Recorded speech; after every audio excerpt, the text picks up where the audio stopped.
সবাই কেমন আছে? আশা করি সবাই খুব ভালো আছে। আজকে দেখো আবার একটা ছোট্ট ভিডিও নিয়ে তোমাদের কাছে চলে এসেছি। আজকে অলরেডি কিছুটা রান্না হয়ে গেছে আর কিছুটা রান্না বাকি আছে। তো চলো কী কী রান্না করছি চটপট দেখে না। আজকে অনেক কিছুই মোটামুটি টুকটুক টুকটুক করে রান্না হচ্ছে। অনেক সকালে রান্না বসিয়েছি। তো চলো যাই হোক, যারা হাঁপিয়ে গেছে, যারা আমার ইউটিউব চ্যানেলে দেখছো একটা সাবস্ক্রাইব করে পাশে থেকো, যারা ফেসবুকে দেখছো একটা ফলো করে সাথে থেকো। তো চলো আজকে কী কী রান্না করছি চটপট দেখে নাও। এখানে দেখো সোয়াবিন রান্না হচ্ছে।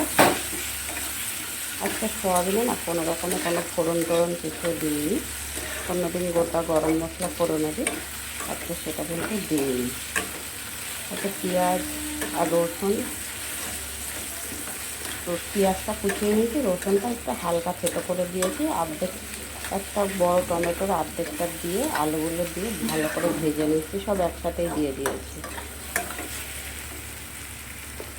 আর কি এর সাথে কী রান্না হচ্ছে দেখো, এদিকে হচ্ছে ডাল, মুসুরির ডাল টমেটো একসাথে সিদ্ধ বসিয়ে দিয়েছিলাম। ডাল টমেটো একসাথেই সিদ্ধ হয়ে গেছে, ফোড়ন দিলে হয়ে যাবে। নুন হলুদ একটু মিষ্টি দিয়ে নিয়েছি আগে থেকে, ফোড়ন দিলে হয়ে যাবে। এদিকে দেখো সোয়াবিনটা ভিজিয়ে রেখেছি, পটল ভাজা হয়ে গেছে, এদিকে ভাত হয়ে গেছে।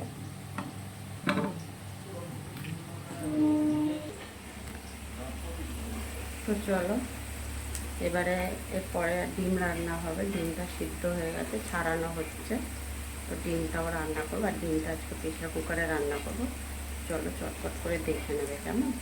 তো এইগুলো আগে সেরে নিই, তারপরে আবার ফিরে আসছি কেমন। দেখো সয়াবিনটা পেঁয়াজ আলু ভাজা ভাজা হয়ে গেছে। এবারে আদা জিরে ধনে শুকনো লঙ্কা একসাথে পেস্ট প্রায় 4-5 চামচের মতন দিয়ে দিয়েছি। দিয়ে 2 থেকে 3 মিনিট নাড়াচাড়া দিয়ে নিলাম।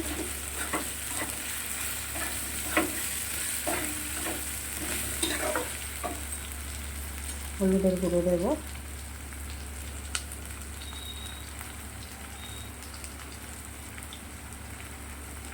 একটু লঙ্কা গুঁড়ো দেবো।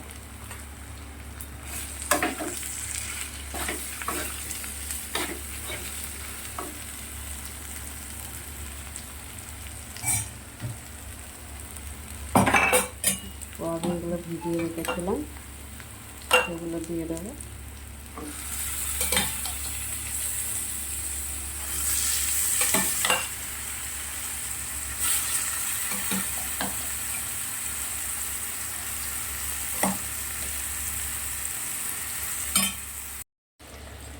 সোয়াবিনটা তো হয়ে গেছে, এবার ডিমটা বসিয়ে দিয়েছি। আগে ডিমটা নুন হলুদ দিয়ে ভেজে তুলে নিয়েছি। আর ডিম কিন্তু আমরা খুব বেশি ভাজি না, না ভাজলেই হয় আমাদের, আমাকে ভাজা ডিম ভালো লাগে না। হালকা ভেজে নিয়েছি ডিমটা, এবার আলুগুলো হালকা ভেজে নেব, ভেজে তুলে নেব। আর এদিকে হচ্ছে ডালটা ফোড়ন দিয়ে দিয়েছি, সর্ষে আর শুকনো লঙ্কা ফোড়ন দিয়েছি। ডালটা হয়েও গেছে, এবার নামিয়ে নেব।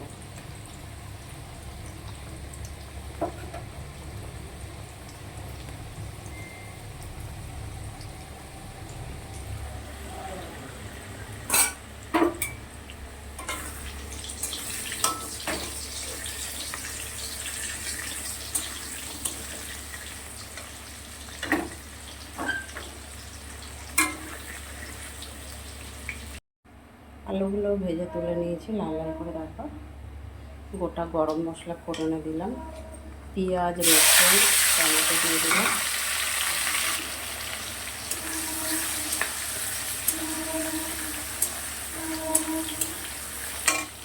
দিয়ে দেবো স্বাদ মতন।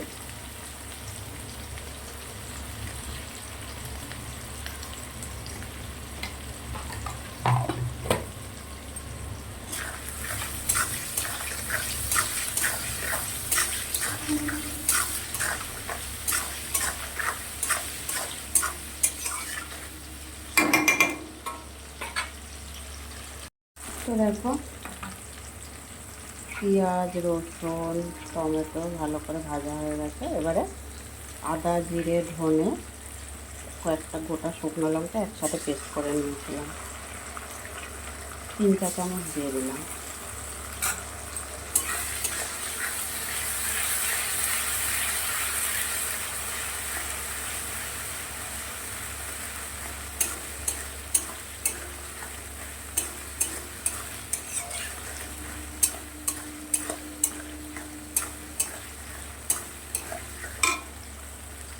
হলুদের গুঁড়ো দিয়ে দিচ্ছি পরিমাণ মতন।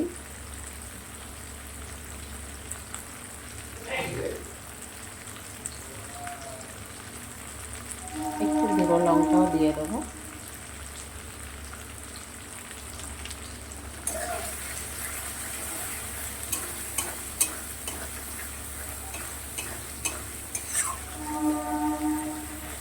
এবার এটা ভালো করে কষিয়ে নিয়ে ডিম আলুটা দিয়ে প্রেসার কুকারে দেবো।